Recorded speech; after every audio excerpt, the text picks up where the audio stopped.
दिल्ली से हमारे सहयोगी नमित हमारे साथ लाइव जुड़ रहे हैं। नमित, अब जिस तरह से अब हमने देखा दिवाली के बाद जो प्रदूषण का जो स्तर था वो लगातार और भी ज्यादा बढ़ता जा रहा था, लेकिन अभी अभी अब जिस तरह से आपने भी अभी जिक्र किया था, हम देख रहे थे कुछ वक्त पहले कि जो हवा की जो रफ्तार है वो बढ़ रही है और अब ऐसे में पोल्यूशन का जो खतरा है वो पहले से कम हो रहा है। अब आर्टिफिशियल रेन की डिमांड लगातार की जा रही है। क्या कुछ तैयारियां, क्या कुछ मैनेजमेंट और भी ये जो प्रदूषण का स्तर है उसे कम करने के लिए?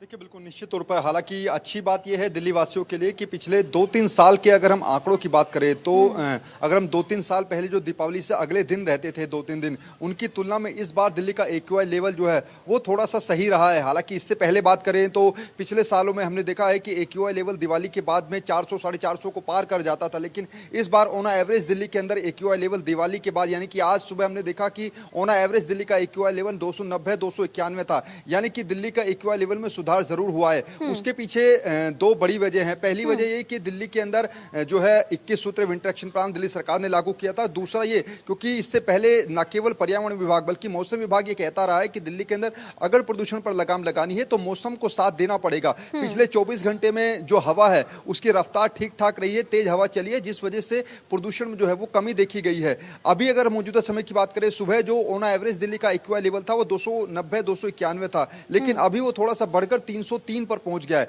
उसके पीछे वजह यह है कि सुबह हमने देखा जो हवा चल रही थी दिल्ली एनसीआर के अंदर वो अब थोड़ी सी कम हुई है। अब जो हवा है वो नहीं चल रही, इसी वजह से एक्यूआई लेवल जो सुबह ऑन एवरेज 290 पर था वो 303 हो गया है। हालांकि बहुत से ऐसे इलाके हैं जहां पर अभी भी एक्यूआई लेवल 350 के पार है, चाहे उसमें आनंद विहार है जहां पर एक्यूआई लेवल अभी 393 पर पहुंच गया है, जहांगीरपुरी है, बवाना है, नरेला है। ये कुछ ऐसे दिल्ली के अंदर 13 हॉटस्पॉट हैं जो कि या तो इंडस्ट्रियल इलाकों में आते हैं या फिर इनके आसपास डीजल की बसें चलती हैं। चाहे उसमें आनंद विहार की बात करें जहां पर कौशांबी बस डिपो है, वहां पर उत्तर प्रदेश परिवहन निगम की डीजल की बसें चलती हैं, इसलिए वहां पर एक्यूआई लेवल ज्यादा रहता है। हालांकि आने वाले समय में सरकार के सामने अब चुनौती होगा क्योंकि नवंबर के महीने में मैक्सिमम जो पराली जलने की घटनाएं होती हैं जो कि दिल्ली के पड़ोसी राज्य हैं, पंजाब है, हरियाणा है, वहां पर फसलों का जो बचा हुआ हिस्सा है जिसे हम मोटे तौर पर पराली बोलते हैं, अगर उन पराली जलने की घटनाओं पर रोक लगेगी तो फिर दिल्ली के अंदर लोग ठीक ठाक सांस ले सकेंगे, वरना दिल्ली की हवा और ज्यादा जहरीली होगी। नमित, एक और अहम जानकारी दीजिएगा क्योंकि आने वाले वक्त में छठ पर्व भी है और अब ऐसे में यमुना नदी जो कि लगातार हम देख रहे हैं जो जहरीली झाग है